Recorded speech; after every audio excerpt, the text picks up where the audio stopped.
Right now we live in a society where the 1% pretty much controls everything, but Netflix wants us to know in the near future that it's going to expand to include more people, and now instead of 1% having everything, 3% now have everything. So hooray for progress, I guess.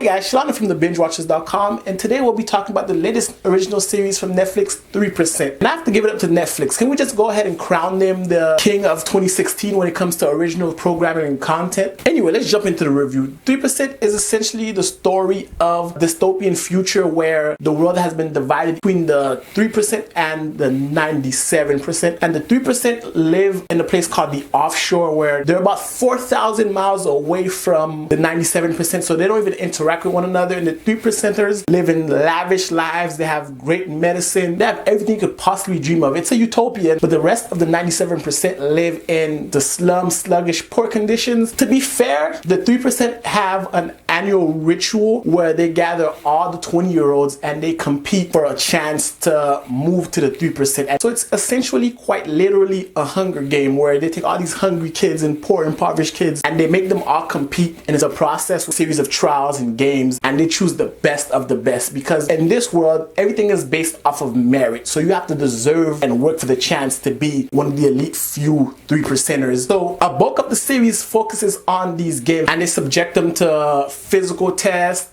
mental tests, and they pit them against one another. And like I said, they take the brightest, the fastest, the best, weed out all the stragglers, and they kick you out. And when they kick you out, you go back to living in the slums, and you will never ever have a chance to take this test again, because it's a once-in-a-lifetime opportunity you're given. And that's where most of the story takes place, during this trial. And we introduced a cast of characters, which I have to give it up to them. This cast is pretty diverse. We have kids of all races and ethnicities. So I have to commend it, because I love series that have diverse cast, because it shows the great diversity of the world that we live in. So that's a great plus to the show. As with all these shows and movies where there's a big divide between the haves and the have-nots, there's always another subplot of a rebellious cause, like in Hunger Games or Divergent series, or pretty much any show, like I said, with a great class system and divide. And 3% is no different. We have this radical faction called the Cause. They quote-unquote use the guise of equality and as a way to